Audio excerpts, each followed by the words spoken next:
भक्ति भक्त भगवंत गुरु चतुर नाम बपु एक, इनके पद वंदन करूं नाशहि विघ्न अनेक। श्री वृंदावन बिहारी लाल की जय हो। कैसे हैं आप सब लोग? क्योंकि पिछले कई दिन से कई सूचनाएं प्राप्त हुई कि कोई विषय नहीं आ रहा। अभी कल शाम की बात है, काफ़ी लोग बैठे हुए थे तो कुछ चर्चा हुई यहाँ पर। तो पहली बात मैं आप सबसे एक निवेदन करूँ कि विषय बड़ा ही गंभीर है जो मैं परोसना चाह रहा हूँ। बहुत ध्यान से, बड़े प्यार से आप सभी लोग श्रवण करेंगे। बात ये हुई कि आजकल वृंदावन में बहुत प्यारा भाव है कि काम क्रोधस तथा लोभ तृष्णा व्याकुल चेतस ते भी तिष्ठन्ति तीर्थेषु तीर्थ सारस तथोगतः। तीर्थ स्थानों में काम वासनाएं इत्यादि अधिक बढ़ने लग गई, क्रोध बढ़ने लग गया, क्योंकि जब काम की तृप्ति नहीं होती तो फिर क्रोध आता है, काम से क्रोध, और लोभ बढ़ने लग गया। ये सारी चीज़ें मेरे भाई बहन, जब चर्चा हुई कि ऐसा क्यों हो रहा है इन स्थानों पर, तो मुझे केवल एक ही निष्कर्ष मिला मेरे भाई कि कहीं ना कहीं लोगों के अंदर से धाम की भावना ही खत्म हो गई है। लोगों को पता ही नहीं है कि जिस स्थान पर आकर के वो कुकर्म कर रहे हैं, गेस्ट हाउस इत्यादि लेकर के, कि आप सब जितने भी व्यक्तित्व सुन रहे हैं, कोई भी अछूता नहीं इन बातों से। गेस्ट हाउस लेकर के अथवा तो पैसे के माध्यम से लोभ क्रोध काम वासनाएं इत्यादि जो कर रहे हैं, मुझे केवल एक ही उत्तर लगा कि उन लोगों को बिल्कुल भी कतई ये मालूम नहीं है कि वृंदावन की महिमा क्या है। और गलती से यदि 2% भी उनको वृंदावन की महिमा मालूम होती तो मैं सत्य कह रहा हूँ कि वो वृंदावन जैसे पवित्र परिसर में ऐसी उच्छृंखल और ऐसी अश्लील हरकतें करने से करोड़ बार सोचते। क्योंकि एक बड़ी प्यारी बात है, भगवान शिव कहते हैं कि अन्य स्थाने कृतम पापम तीर्थ स्थाने विनश्यति, और तीर्थ स्थाने कृतम पापम वज्रलेपो भविष्यति। अन्य जगहों पर जो व्यक्ति पाप करता है, ध्यान दें, तीर्थ में आकर के वो पाप नाश हो जाता है उस पाप का। बशर्त कब? जब उसके मन में ये भावना आ जाए कि मैं अब पाप नहीं करूँगा कभी, तीर्थ में आकर के पाप समाप्त हो जाएगा। लेकिन तीर्थ में ही यदि व्यक्ति आकर के पाप करे, मेरे भाई बहन, वज्रलेपो भविष्यति, वो तो वज्रलेप हो जाता है, वो कभी मिटता नहीं है। और ध्यान दें कि तीर्थ से करोड़ गुना ज़्यादा महिमा धाम की होती है। क्या? तीर्थी कुर्वन्ति तीर्थानि स्वान्तस्थेन गदावृतः। तीर्थ किसको कहते हैं? तीर्थ वो होता है जहाँ पर तीर्थी भजन करें, जहाँ पर भगवान के भक्त भजन करें, वो तीर्थ होता है, वो स्थान तीर्थ बन जाता है। और धाम क्या है मेरे भाई? धाम वो है जहाँ पर स्वयं ठाकुर प्रकट हुए हों, उस स्थान को धाम कहते हैं। जहाँ पर स्वयं परमात्मा खेले हों, उस स्थान को धाम कहते हैं। मायापुर धाम है, वृंदावन धाम, ब्रज धाम है, अयोध्या धाम है। तो इन धामों की महिमा तो तीर्थों से भी ज़्यादा बढ़ कर के है। और यहाँ पर भी आकर के लोग बस क्या क्या कहूँ मैं, कैसी कैसी हरकतें कर कर के चले जाते हैं। तो मुझे लगता है कि कहीं ना कहीं बहुत बड़े पाप के भागीदार हैं। और कई बार हमने देखा है कि यमुना जी के किनारे निधिवन में, अपने सेवा कुंज में, आपके गहवर वन में जो वृक्ष हैं, उन वृक्षों से बड़ी अजीब सी लोग बातचीत करते हैं। लड़के लड़कियां आते हैं और हंसी ठिठोली करते हैं। हे मेरे ठाकुर, उनको ये नहीं पता कि जिन वृक्षों से ये ऐसी अभद्र भाषाएं, क्योंकि मैं अपने कानों की सुनी बात कह रहा हूँ, जिन वृक्षों से ऐसी अभद्र भाषा का प्रयोग करते हैं, उनको पता ही नहीं है कि वो वृक्ष साधारण नहीं है। आहा, वृंदावन के वृक्ष को मर्म न जाने कोई, क्योंकि डार डार और पात पात पे श्री राधे राधे होए। ये वृंदावन की महिमा है मेरे भाई।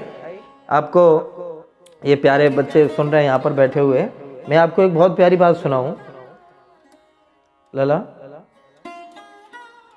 श्री पूज्य पंडित श्री गया प्रसाद जी महाराज श्री गोवर्धन में विराजते हैं।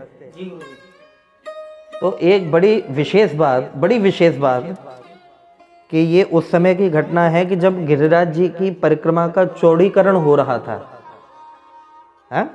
गिरिराज जी की परिक्रमा का चौड़ीकरण हो रहा था कि परिक्रमा को चौड़ा किया जा रहा था, पेड़ पौधों को हटा हटा करके चौड़ा किया जा रहा था। हा। तो एक रात्रि को हमारे पूज्य पंडित श्री गया प्रसाद जी महाराज, मैं फिर से परिचय दूं, आप श्री को लोग चलता फिरता गिरिराज कहते थे। हाँ, पूज्य पंडित श्री गया प्रसाद जी महाराज को चलते फिरते गिरिराज, और ऐसे प्रत्यक्ष ठाकुर के दर्शी रहे ऐसे महापुरुष जिनकी गोद में प्रिया प्रियतम खेलते थे, ऐसे ऐसे महापुरुष। एक रात्रि को पूज्य पंडित श्री गया प्रसाद जी महाराज शयन कर रहे, स्वप्न आया और सपने में एक ऐसे महात्मा, एक ऐसे महापुरुष आकर के खड़े हो गए जिनकी दाढ़ी बहुत लंबी है, पलकें भी बड़ी बड़ी हैं, उनकी जटाएं उनकी बहुत बड़ी हैं, और दिख रहा है चेहरे पर तेज है कि कोई बहुत बड़े महापुरुष हैं, बड़े भजनानंदी हैं। लेकिन रो रहे थे, रो रहे थे खड़े खड़े। पंडित जी ने स्वप्न में ही पूछा कि बाबा काय क्यों रो रहे हो आप? क्योंकि पंडित जी विशुद्ध ब्रज भाषा बोलते थे। काय क्यों रो रहे हो बाबा? तो हाथ जोड़ करके उन महापुरुष ने कहा कि पंडित जी, आपसे हमारा निवेदन है कि कई हजार वर्षों से हम ब्रजमंडल में किसी न किसी रूप में श्री प्रिया प्रीतम का भजन कर रहे हैं। हमारी साधना पूर्ण होने वाली है, लेकिन उस साधना पर ग्रहण लग चुका है। क्या हुआ? पंडित जी ने पूछा क्या हुआ?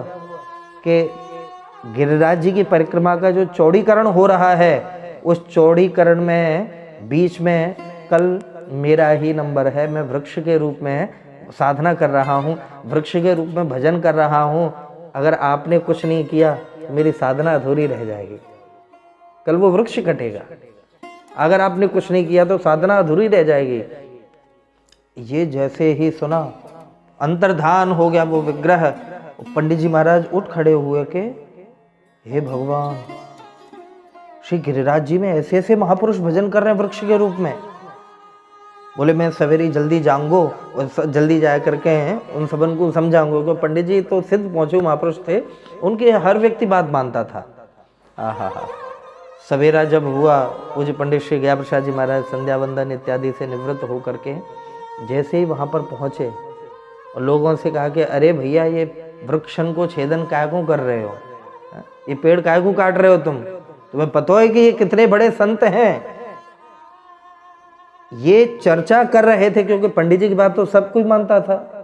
तो चर्चा करते समय कहा कि ये परिक्रमा के दौरान कोई भी वृक्ष आए काटना नहीं, ये मेरी आज्ञा है। तब तक उधर किसी कार्य करने वाले मजदूर भाई ने, उसके हाथ में जो कुल्हाड़ी थी, कह रहे ये बाबा और आ गए रोकने के लिए। तब तक वो कुल्हाड़ी पेड़ में दे मारी के रखी रहेगी यहाँ पर। और वहाँ पर जितने भी 150 लोग थे, पूज्य पंडित श्री गया प्रसाद जी महाराज के सामने की प्रत्यक्ष घटना है। जैसे कुल्हाड़ी मारी तो उस वृक्ष में से रक्त की धार बहने लग गई। एक ने नहीं देखा, सैकड़ों लोगों ने देखा कि उस वृक्ष में से रक्त की धार बहने लग गई। और जैसे ही उस वृक्ष में से रक्त निकलता हुआ देखा, पंडित जी बालक की तरह बुधौ बालकवत क्रीड़ेत कुशलो जड़वत चरेत, ऐसे महापुरुष फूट फूट करके रोने लगे। अरे भैया जी क्या कर दियो तेने रे, इससे बड़ा तुझे प्रमाण और क्या चाहिए कि यहाँ ब्रजमंडल में जो वृक्ष है वो भी कोई साधारण नहीं है, वो स्वयं भगवत प्राप्त संत हैं। जिन महापुरुषों को श्री ठाकुर जी का साक्षात्कार करना है, जिनको निकुंज लीला में प्रवेश पाना है, जिनको प्रिया जी के चरणों की सेवा करनी है, वो महापुरुष आज भी किसी न किसी रूप में, कोई गैया के रूप में, कोई वृक्ष के रूप में, कोई लता पत्र इत्यादि के रूप में, कोई रज कण के रूप में, कोई पत्थर के रूप में। अरे हमारे उद्धव जी ने क्या कहा? आशा महो चरण रेणु जुषा महंस्याम वृंदावने किमपि गुल्मलतौषधीनाम या दुस्त्यजम सुजनमार्यपतम च हित्वा भेजुर मुकुंद पदवीं श्रुतिभिर्न विज्ञाम। कितनी बड़ी बात कही श्री उद्धव जी महाराज ने कि हे प्रिया जी, आप ऐसी कृपा करें, मैं ब्रजमंडल का गोप ग्वाला बनने की मेरी सामर्थ्य नहीं है, आप मुझे ब्रज का कोई लता पत्र इत्यादि बना दो, ब्रजमंडल का कोई रजकण बना दो। कितना विनम्र निवेदन। और आज भी हमारे ब्रज वृंदावन में ऐसे ऐसे महापुरुष वास कर रहे हैं। उन महापुरुषों को इस दास की तरफ से कोटि कोटि प्रणाम है। और सभी श्रोताओं से मैं एक निवेदन कहूँ, प्रामाणिक बात, गुरुजनों की बात, कि अन्य स्थान पर 100 माला भजन करना, ध्यान दें मेरी बात का, अन्य स्थान पर 100 माला भजन करना और वृंदावन में आकर के केवल सो जाना, ये बराबर है? हाँ, ये बराबर है। इतनी महिमा है वृंदावन की, इतनी महिमा है यहाँ पर वृंदावन की। तो इसलिए मेरे भाई बहन, धाम की महिमा को समझें और जब भी वृंदावन धाम में पधारें तो कभी किसी वैष्णव का अपराध मत करना, कभी किसी ब्रजवासी का अपराध मत करना, कभी किसी ठाकुर जी के प्रेमी का अपराध मत करना। केवल हमें ठाकुर जी की इस पवित्र भूमि से मतलब, माँ यमुना जो कालिंदी के रूप में आज भी यहाँ प्रवाहित हो रही हैं, आहा दिव्य कलरव है, उस जगह पे अनुभूति करना कि आज भी मेरे प्रियालाल यहाँ पर प्रिया प्रीतम दोनों जो है विहार करते हैं। ऐसे श्रीधाम वृंदावन को इस सेवक, इस दास की तरफ से कोटि कोटि प्रणाम है, कोटि कोटि प्रणाम। आप सभी के खूब खूब मंगल की कामना। राधे राधे।